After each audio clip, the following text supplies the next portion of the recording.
Good morning students.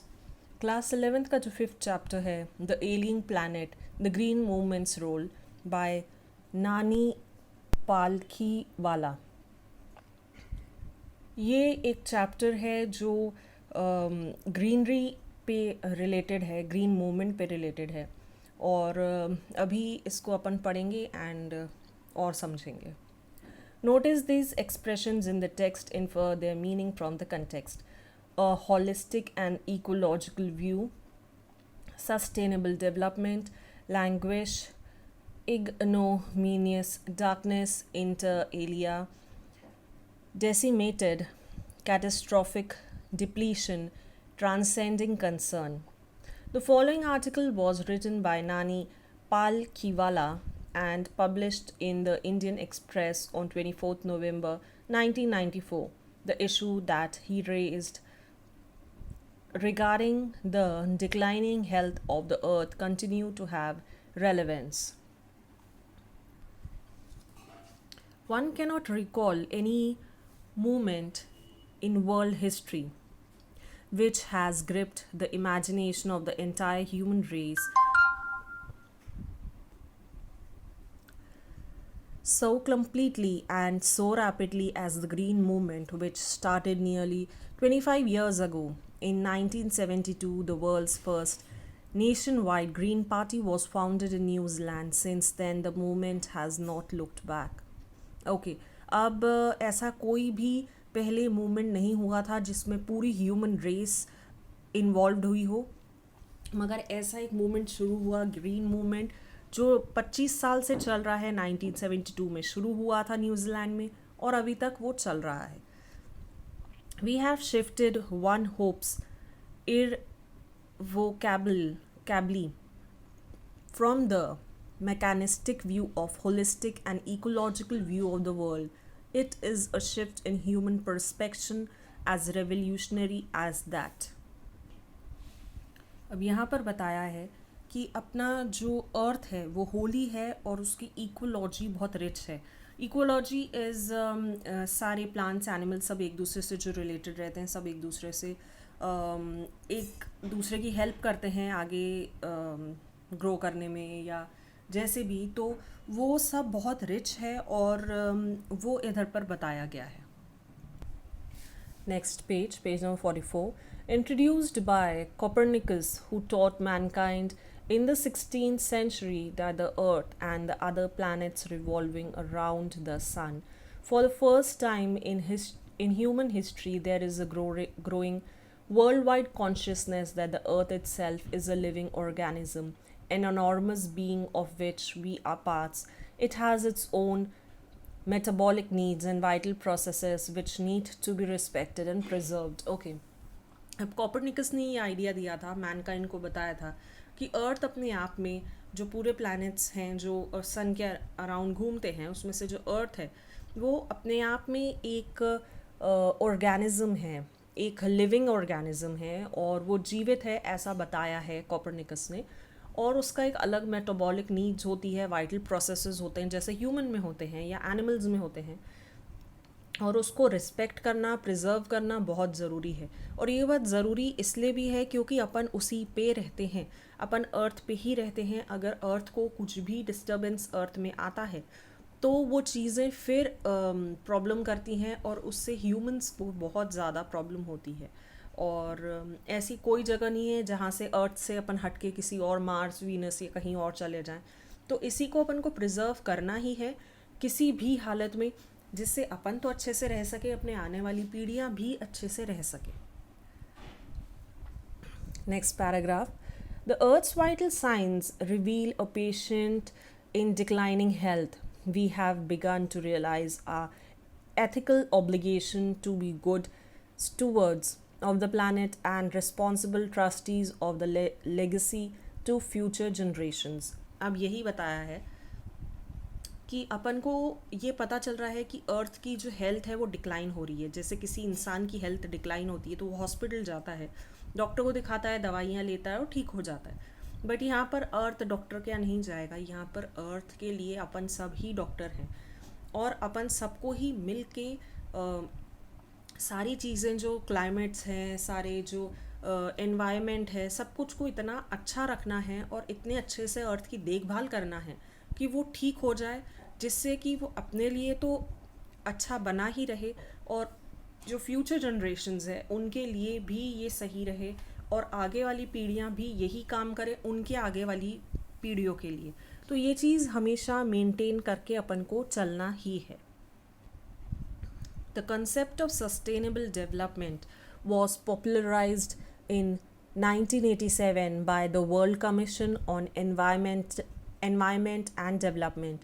In its report, is it defined the idea as development that meets the need of the present without compromising the ability of future generation to meet their needs, that is without stripping the natural world of resources future generation would need. Okay, अब यहाँ sustainable development का definition खुद ही दी है कि exactly उसका मतलब क्या होता है कि अपन सस्टेन करें चीज़ों से, अपन अर्थ पे रहें, अच्छे से रहें और डेवलप करें, मगर वो डेवलपमेंट ऐसा नहीं होना चाहिए कि चीज़ों को नुकसान हो, कि वो फ्यूचर के लिए लोगों के लिए जो उनको फ्यूचर में चाहिए होंगे रिसोर्सेज वो ख़त्म हो जाए। अपन रिसोर्सेज को यूज़ करें, भले वो कोल हो, कोई मेटल्स हो, कोई आयरन हो, कुछ भी हो, अपन यूज़ करें, मगर ऐसा ना हो कि वो ख़त्म हो जाए। तो वो चीज़ें अपन को मेंटेन करना है कि अपने लिए भी अपन यूज़ सही से कर सकें और फ्यूचर के लिए भी रख सकें। In the zoo of Lusaka, Zambia, there is a cage where the notice reads, "The world's most dangerous animal." Inside the cage, there is no animal but a mirror where you see yourself. Thanks to the effort of a number of agencies in different countries, a new awareness has now dawned upon the most dangerous animal in the world. He has realized the wisdom of shifting from a system based on domination to one based on partnership.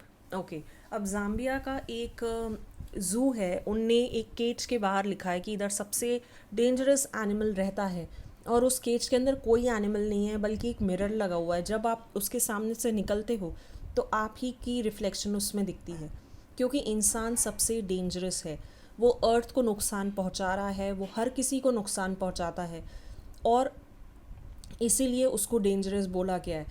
पहले के ज़माने में ज़्यादातर ऐसा होता था कि सब लोग डोमिनेट करते थे हर चीज़ पे, इंसानों पे, जो चीज़ें होती थी अर्थ की सब चीज़ों पे डोमिनेट करते थे, मगर अब वो अवेयरनेस आई है और लोग अब पार्टनरशिप पे आ गए हैं। अब लोग मिलजुल के चीज़ें करने लगे हैं कंपेयर टू एक जन जो डोमिनेट करता था।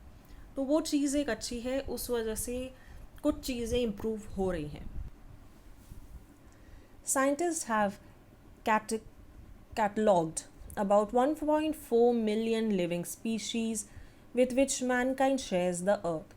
Estimates vary widely as regards the still uncategorized living species.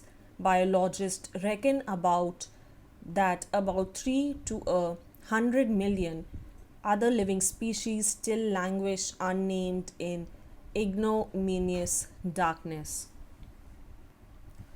अब यहाँ पर बताया गया है कि पूरे अर्थ पे 1.4 मिलियन लिविंग स्पीशीज़ है और वो सारी स्पीशीज़ अपने साथ रहती हैं। ऑफ कोर्स ज़रूरी नहीं है कि सब अपने घर के आसपास ही रहें, सब आधे से ज़्यादा तो जंगल में रहते हैं, कुछ ही है जो अपने आसपास दिख जाएंगे, जो बहुत कॉमन होते हैं पेट एनिमल्स, तो वो सारे दिख जाएंगे। तो यहाँ पर ऐसे बहुत सारे एनिमल्स हैं जो बायोलॉजिस्ट कहते हैं जो बेचारे डोमिनेंट हैं या बहुत वीक हैं या जिन प्रजातियों के बारे में मालूम नहीं है, उनको नेम नहीं किया गया है, तो अभी भी वो अंधकार में या विदाउट नॉलेज, मतलब लोगों की नॉलेज में अभी तक नहीं है और वो इन्हीं डार्कनेस में घूम रहे हैं। क्योंकि ऑफ कोर्स ऐसे बहुत सारे जंगल हैं, जैसे अमेज़न का ये जो जंगल है जो बहुत ही घना है, जहाँ पर ऐसा कहते हैं कि बहुत डेंजरस एनिमल्स मिलते हैं, इवन उधर के मॉस्किटोज़ तक बहुत डेंजरस होते हैं। तो ये सारी चीज़ें जो बताई गई हैं और भी ज़्यादा फॉरेस्ट हैं जो बहुत जिनमें बहुत तरीके के जानवर पाए जाते हैं जो अभी तक अपन नहीं जानते हैं जिनके बारे में, और वो वहीं अंधकार में या वहीं जंगलों में ही रह रहे हैं और अपनी नज़र में या अपनी जानकारी में नहीं आए हैं.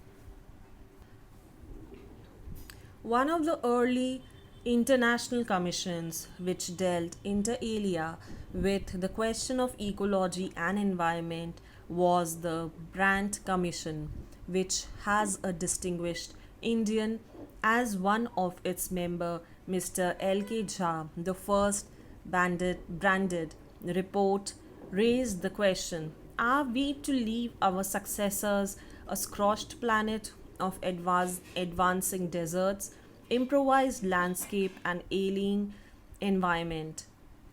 अब यहाँ पर ये क्वेश्चन आ रहा है कि क्या जो एक ब्रांड जो एक ग्रुप बना था और उसमें एक सब ने मिल के एक रिपोर्ट बनाई थी, वो एक इंटरनेशनल कमीशन था.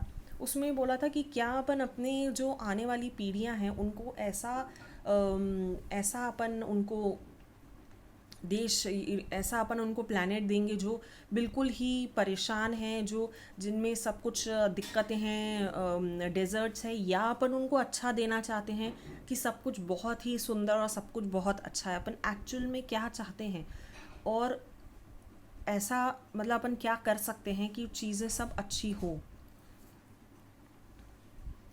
Mr. Lester R. Brown, in his thoughtful book, The Global Economic Prospect, points out that the Earth's principal biological system are four: fisheries, forest, grassland, and cropland, and they form the foundation of the global.